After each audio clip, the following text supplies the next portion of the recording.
So I want to talk about the showings I went on today. I was supposed to show 3 properties today in Alexandria, not too far from Old Town.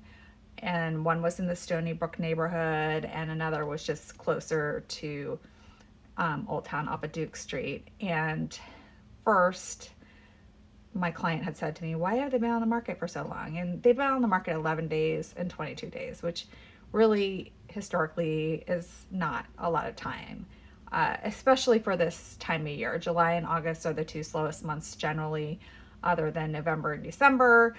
In my 19 years in real estate, I've had Julys where no one's shown up to the open house, and I've had 2 showings the entire month of July. So we need to get back in the mindset that people are traveling during the summer now, and so the market is slower, and also there's not as many listings too.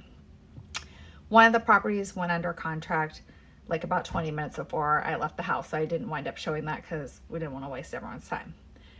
But when I looked at the properties, some of the reasons why they aren't selling quickly over the weekend, the first property was a 2 bedroom, 1 full, 1 half bathroom, which is small for a single family home, but it would have worked for my clients.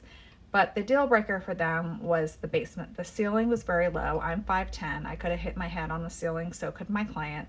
And it was what's called a true partially finished basement. So a lot of times people say partially finished, and what that means is like the storage room isn't finished, but the rest of the basement. This is a partially finished basement, I think the way it was originally intended, where the ceiling, you can see like all the ductwork and stuff in the ceiling, and the floor was just concrete, but there's drywall up. They had a wine cellar that had climate control in it. They had a powder room. They had a wet bar. So it was just the floor and ceiling. So that would turn, and the ceiling height would be a turn off to a lot of people on that house. So that was house number one. The second house was, so first of all, they had sort of like a wicked driveway. So it was a pipe stem, which a lot of people either love or hate. They either love it because they have small children and their kids can play on it and they don't have to worry about them getting hit by cars, or they hate it because there's 5 neighbors on it and you have to get along with all of them for snow removal and when it needs to be repaired. Well, this particular one is like a ski slope, so it was kind of hard to get in and out and wouldn't be conducive for children playing on it.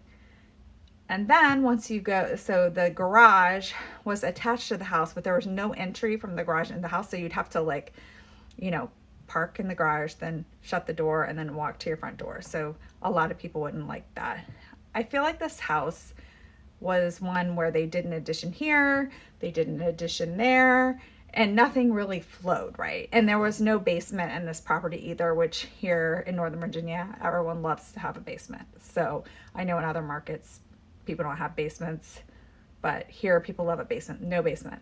And then it was a very disjointed house. So they sort of, you walk in, there's the living room, the dining room, the kitchen's in the middle, and then there was this addition that was kind of like a family room, but then the original family room was over here, and there was like a wet bar, but then they somehow made a bathroom with a shower and a toilet, which was behind a door, and then you walk around the corner from bathroom, and there's another full bathroom and 2 bedrooms. One was an office. So it's just kind of a weird floor plan for a lot of people. They're like, it's like they did this and they did that, and they didn't really think the whole thing through. And then the upstairs was like a regular 3-bedroom upstairs with 2 bathrooms. So that was a turn off, in addition to the fact that it was a little tired, and a lot of people can deal with that.